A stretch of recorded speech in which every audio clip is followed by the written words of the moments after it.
think the Inquisition was exaggerated, a myth, something Hollywood invented. Wrong. There was a room, a single room, and a device designed specifically for women. Most historians won't say its name. You're about to learn why. 1484, southern Germany. A woman sits in a stone room. No window, one door, locked. You were taught it was a period of religious zeal. Overzealous, maybe. Brutal, sure. But exaggerated. History has a habit of softening its worst chapters. The Inquisition is no exception. Wrong. The Inquisition wasn't chaotic. It was organized, bureaucratic even. There were manuals, step-by-step instructions, signed by popes. The most famous, the Malleus Maleficarum, published 1487, printed across Europe. Its target? Women. Not just any women.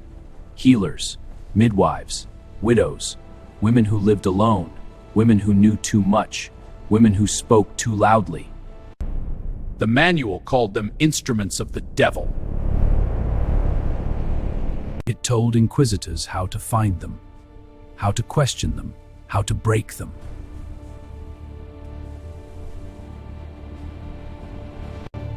And in the chapter on interrogation, it described the room. Forget what you've seen in films. The interrogation chamber wasn't dramatic. That's what made it worse. A low ceiling, cold stone, a wooden chair, a table, one candle.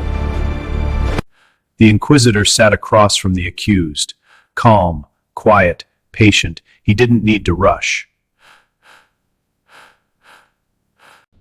The room did the work.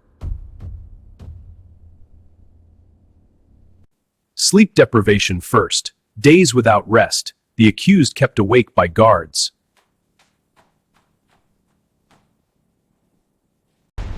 Until reality bent. Until she said whatever they needed. But if she didn't break, that's when they uncovered the table.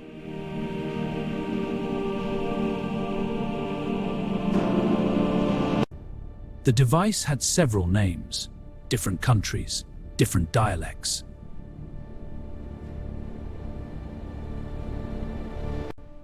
But historians who've studied the torture records of the Holy Roman Empire know it by one. The spider. Iron, claw-shaped, heated in a fire until it glowed, then pressed specifically against a woman's body. Designed to grip, to tear.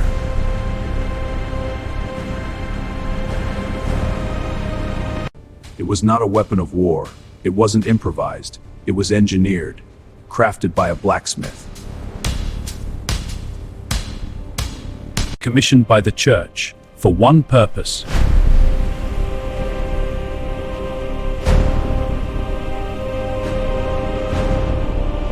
Women accused of witchcraft, women accused of heresy, women who refused to confess.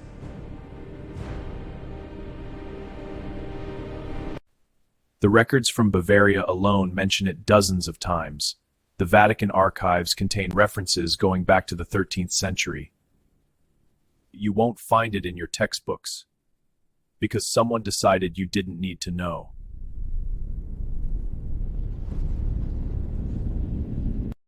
Before we go further, if you're watching and you've made it this far, hit subscribe. This channel exists to find the history they buried.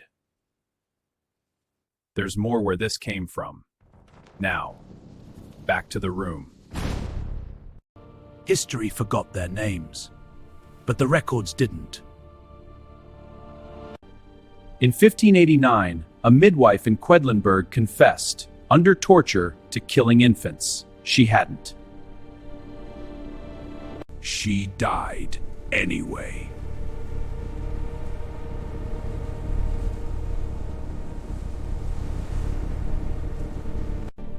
In 1597, a healer in Scotland was accused of consorting with the devil.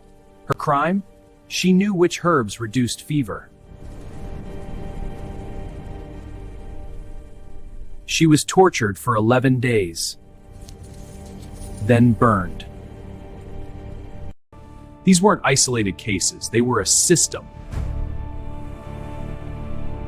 The inquisitors followed a checklist. Strip search for the devil's mark. Interrogate. Apply pressure. Apply the device. Record the confession. Sign it.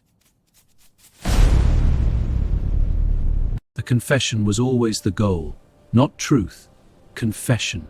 Because a confession made the execution legal. The church protected itself through paperwork, even then. So why don't we know this? Simple.